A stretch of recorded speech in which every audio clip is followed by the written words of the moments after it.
श्रीमती सुनीता दुग्गल जी। जी जी ठीक है जी।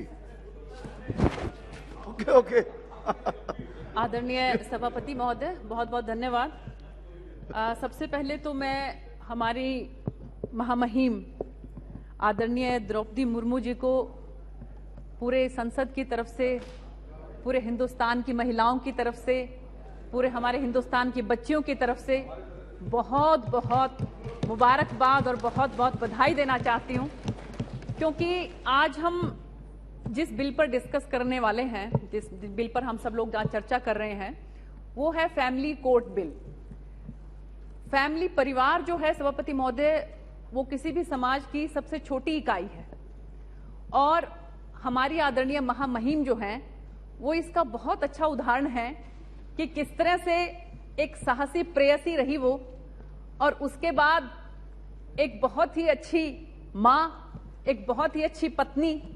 और उसके बाद आप ये देखिए कि किस तरह से उन्होंने अपनी जिंदगी के अंदर ऐसे ऐसे जो ट्रेजेडी को झेला है कि पहले एक पुत्र जो है वो धरती से गए और उसके बाद दूसरे पुत्र, और उसके बाद भी एक ताकतवर जो है इंसान की तरह वो आगे बढ़ी। और जब उनकी बेटी ने ये कहा कि मैं आपके साथ रहूंगी और मैं विवाह नहीं करना चाहती, तो उन्होंने ये कहा कि विवाह बहुत जरूरी है, कल को अगर मुझे कहीं कुछ हो जाता है तो तुम किस तरह से अपनी जिंदगी को पास करोगी। तो एक परिवार का इतना सुंदर उदाहरण जो है हमारी महामहिम ने दिया और उसके बाद उनकी पुत्री ने जो है वो विवाह किया।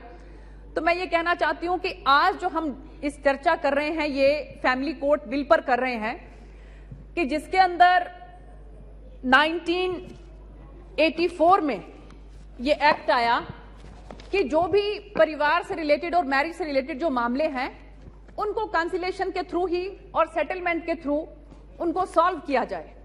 और उनको बहुत लंबा जो है वो ना खींचा जाए। इसी के तहत जो 1984 में ये बिल आया, जिसके अंदर ये था कि for establishment of family courts by the state government in consultation with the high court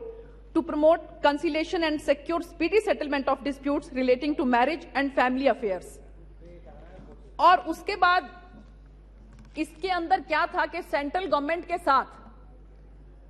जो हाई कोर्ट है, वो स्टेट गवर्नमेंट और हाई कोर्ट आपस में कंसल्टेशन के बाद जो है वो रिक्वेजिशन अपनी सेंट्रल गवर्नमेंट के पास भेजती हैं और सेंट्रल गवर्नमेंट जो है वो नोटिफिकेशन के थ्रू ये इजाजत देती है कि आप अपने स्टेट में फैमिली कोर्ट जो है वो खोल सकते हैं। आदरणीय सभापति महोदय, पिछले साल जो है हिमाचल प्रदेश में एक ऐसा केस आया कि जिसके अंदर जब मेंटेनेंस वगैरह फाइनल, ओंकार शर्मा जी का वो केस है कि जब मेंटेनेंस वगैरह फाइनल केस हुआ तो उन्होंने ये मामला डाला कि वो कोर्ट जो है वो एस्टेब्लिश ही नहीं है, सेंट्रल गवर्नमेंट से कोई नोटिफिकेशन ही वहां पर नहीं आई। तो इस बात की जरूरत महसूस की गई कि ऐसी कितनी पूरे हिंदुस्तान के अंदर ऐसी कोर्ट हैं कि जहां पर सेंट्रल गवर्नमेंट की तरफ से नोटिफिकेशन गया नहीं है लेकिन कोर्ट वहां पर चल रही है। तो वहां पाया गया कि 3 कोर्ट जो हैं वो हिमाचल प्रदेश के अंदर चल रही थी, शिमला में, धर्मशाला में और मंडी में, और इसी तरह से नागालैंड के अंदर दीमापुर और कोहिमा, इन जगह पर बिना सेंट्रल गवर्नमेंट की नोटिफिकेशन के कोर्ट्स चल रही थी। अब आप ये देखिए कि कोर्ट्स चल रही हैं, वहां पर जो है एम्प्लॉय भी हैं, केसेस चल रहे हैं खूब सारे, और ऐसे में अगर वहां पर अगर वो कोर्ट को ही नल एंड वाइड कर दिया जाए तो आप सोच सकते हैं कि कितनी बड़ी जो है इसके ऊपर,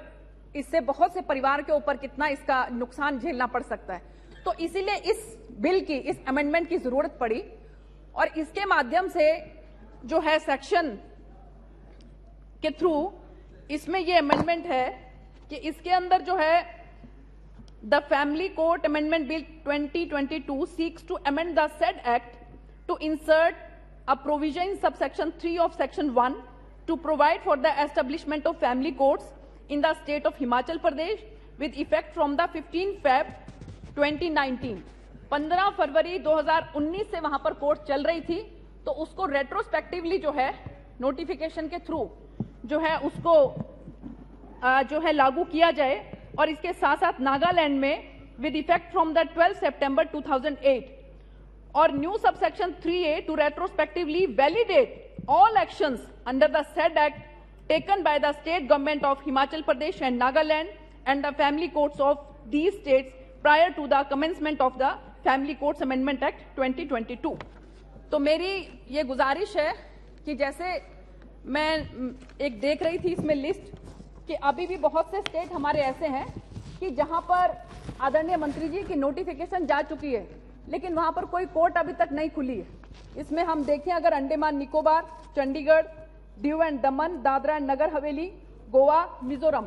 यहां पर सेंट्रल गवर्नमेंट की तरफ से नोटिफिकेशन हो चुकी है, लेकिन एक भी कोर्ट यहां पर अभी तक खोला नहीं गया। इसके साथ साथ मैं गुजारिश कर रही थी कि कुछ स्टेट ऐसे हैं, जैसे मध्य प्रदेश जो है उससे छत्तीसगढ़ बना, तो मैक्सिमम कोर्ट जो है वो छत्तीसगढ़ की तरफ चली गई, और मध्य प्रदेश में अगर आप देखें तो सिर्फ एक ही कोर्ट है।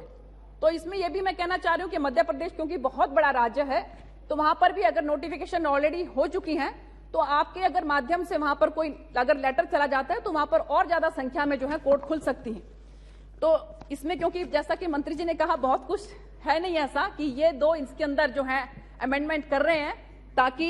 इनको रेट्रोस्पेक्टिवली जो है विद इफेक्ट फ्रॉम जब से ये एस्टेब्लिश हुई हैं इनको लागू किया जा सके। तो बस मैं यही कहना चाहती हूं सभापति महोदय, बहुत ज्यादा ना कहते हुए,